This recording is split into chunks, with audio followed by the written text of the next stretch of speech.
कल कल बहेरी मोरी मैया नरबदा मात हो, नरबदा मैया हो।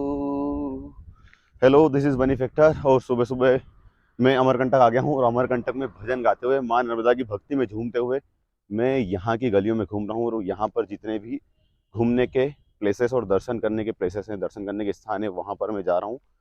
तो अभी मैं चाय वाय पी के सुबह सुबह निकल गया हूँ और मैं तलाश में हूँ रामकुंड की, माई की बगिया की।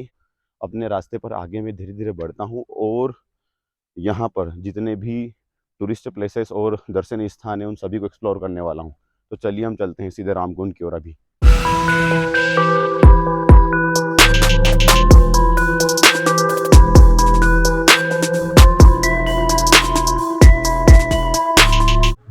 और मैं राम घाट को ढूंढते हुए फाइनली यहाँ पर आ गया हूँ और मैं यहाँ पर देख रहा हूँ कि एक कुंड बना हुआ है, इसका नाम राम घाट है।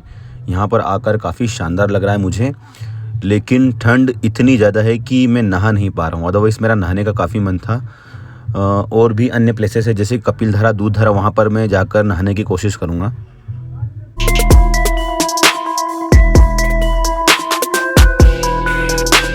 रामघाट में मैं स्नान तो नहीं कर पाया, लेकिन वहाँ नर्मदा माता के दर्शन करने के बाद अब मैं नर्मदा माता के मंदिर में जाने वाला हूँ। तो चलिए अब चलते हैं माता नर्मदा के मंदिर की ओर। नारायण नारायण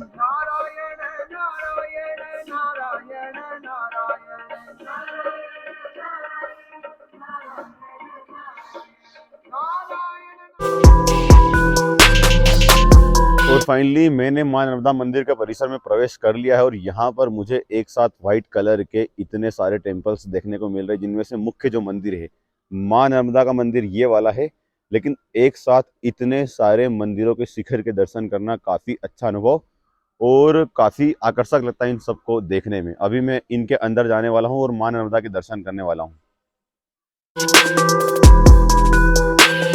और अभी तक मैंने सिर्फ कहानियों में ही सुना था कि अमरकंटक में जो मां नर्मदा का उद्गम स्थल है वहां पर मां नर्मदा का एकदम छोटा स्वरूप देखने को मिलता है, लेकिन अब मैं उस चीज को देख पा रहा हूँ और उस चीज का अनुभव कर पा रहा हूँ। मैं यहाँ पर आया हूँ, मां नर्मदा का उद्गम स्थल है ये, और ये एक छोटा सा कुंड बना हुआ है, फुहारे चल रहे हैं। यहाँ पर नहाना निषेध है, लेकिन आप इसके दर्शन कर सकते हैं।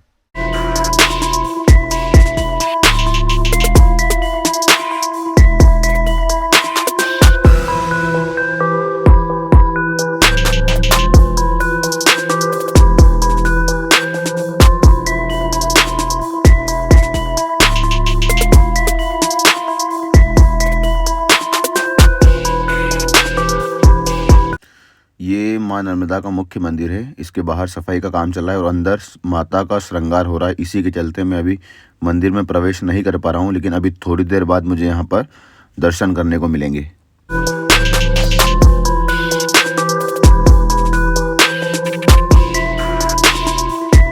ओम नमो नर्मदा माई रेवा, पार्वती वल्लभ सदा शिवा। मां नर्मदा का जो मुख्य मंदिर है ना, उसके अंदर अभी श्रृंगार चल रहा है और मंदिर के बाहर भी सफाई का काम चल रहा है। इसलिए अभी मैं मंदिर परिसर में घूम रहा हूँ और यहाँ पर अलग अलग मंदिरों को देख पा रहा हूँ और मां नर्मदा के भजन भी गा रहा हूँ। यहाँ पे इतनी ठंड है कि जो मेरे पैर है इसके परिसर में जब आते हैं ना, तो यहाँ पर पैर एकदम सुन्न हो जाते हैं। इतनी ठंड यहाँ पर मुझे महसूस हो रही है और बोलने में भी मुझे काफी दिक्कत का सामना करना पड़ रहा है, इसलिए आवाज थोड़ी सी डिफरेंट आती है। लेकिन यहाँ पर वेट करने का भी अपना अलग मजा है। काफी आनंद आ रहा है मुझे मंदिर परिसर में आके। मां नर्मदा तू है कलयुग की गंगा, दर्शन से तेरे मन हो जाए चंगा। मां नर्मदा मंदिर जो है, मां नर्मदा का उद्गम स्थल, उसके ठीक सामने कलचुरी डायनेस्टी के टाइम पर बने हुए ये जो टेम्पल्स हैं, ये ग्रुप ऑफ टेम्पल्स है। यहाँ पर मैं आ गया हूँ। ये जितने भी टेम्पल्स है, कलचुरी डायनेस्टी के राजा करण देव ने इन मंदिरों का निर्माण करवाया था। और इन मंदिरों में जो सबसे मुख्य है पातालेश्वर महादेव मंदिर, उस मंदिर की जो मूर्ति है उसकी स्थापना आदि शंकराचार्य ने की थी।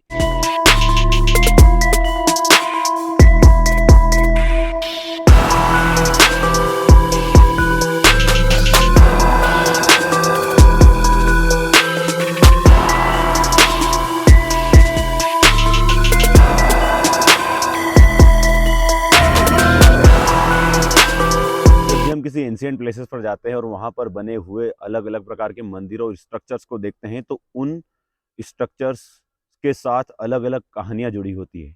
अभी मैं जुहिला मंदिर पर बैठा हूँ। यहाँ पर एक पुरानी नदी बहती थी, जुहिला नदी। उस नदी के नाम पर इस मंदिर का नाम पड़ा जुहिला मंदिर। और इस मंदिर के अंदर देवी की खंडित प्रतिमा है। और यहाँ जितने भी मंदिर है ना, सब में किसी न किसी देवता की खंडित प्रतिमा हमें देखने को मिलती है। ये जो मंदिर है, इसका निर्माण बघेल राजवंश के राजाओं के द्वारा 14th सेंचुरी के आसपास करवाया गया था। और ये जो देखने को मिल रही है पंचमठा है, क्योंकि यहाँ पर 5 मंदिरों का समूह है, इसी कारण इसका नाम पंचमठा पड़ा। और ये जो मंदिर है, गोंड के शासनकाल में 15th से 16th सेंचुरी के बीच में इनका निर्माण करवाया गया था। और ये भगवान शिव का मच्छेंद्रनाथ मंदिर है।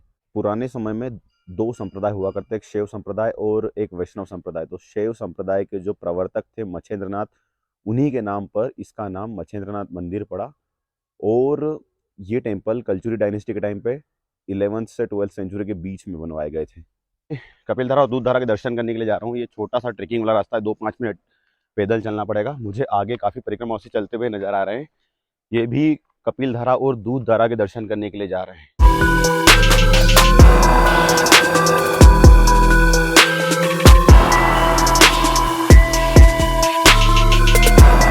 मां नर्मदा की एकदम छोटी सी धारा आपको बहती हुई नजर आ रही होगी। मेरे गांव में भी नर्मदा है, तो उसकी जो चौड़ाई है करीबन 700 मीटर के आसपास है। लेकिन ये मां नर्मदा का उद्गम स्थल अमरकंटक है। यहाँ पर मां नर्मदा का एकदम छोटा सा स्वरूप हमें देखने को मिलता है, आप देख रहे होंगे। और ये स्वरूप धीरे धीरे जैसे आगे बढ़ता जाएगा और ये आकार बड़ा होता चला जाएगा और मां नर्मदा का हमें विहंगम दृश्य और विशाल दृश्य देखने को मिलता है आगे जाकर।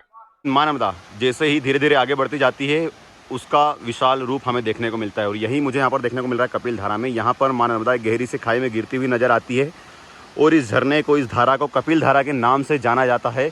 और इस धारा से करीबन 200-300 मीटर नीचे हमें दूध धारा के दर्शन करने को मिलते हैं।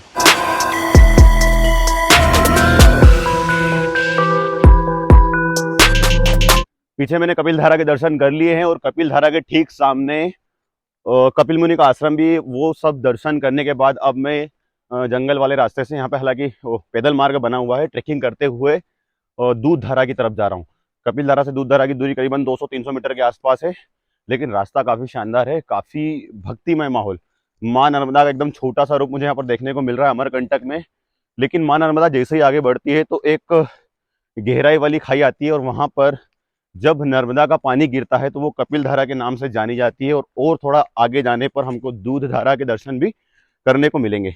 शुरू में जब मैंने अमरकंटक के बारे में सुना था तो ऐसा मुझे लग रहा था कि एकदम नॉर्मल प्लेस होगा। लेकिन यहाँ पर अमरकंटक में अलग अलग प्रकार के कुंड, मंदिर, माँ नर्मदा का मंदिर, इसके अलावा भी नेचुरल साइट्स भी यहाँ पर हमें काफ़ी ज़्यादा मात्रा में देखने को मिलती है। क्योंकि जो अमरकंटक पूरा जंगलों से घिरा हुआ है, ये सतपुड़ा, विंध्याचल और मेकल की पर्वत श्रेणियों का जो जंक्शन है, वहाँ पर अमरकंटक बसता है। इसीलिए यहाँ पर हमको नेचुरल ब्यूटी और सीनरीज ज़्यादा देखने को मिल रही है।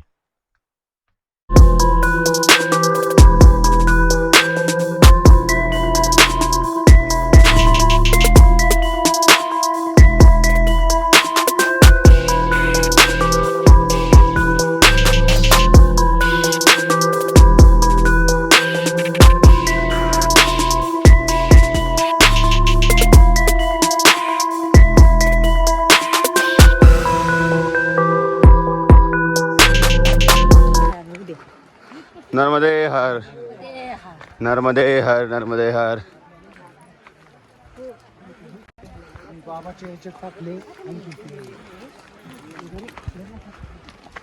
नर्मदे हर दादा, नर्मदे हर, नर्मदे हर। बोलो बच्चा, बोलता नहीं, नर्मदे हर नहीं बोला।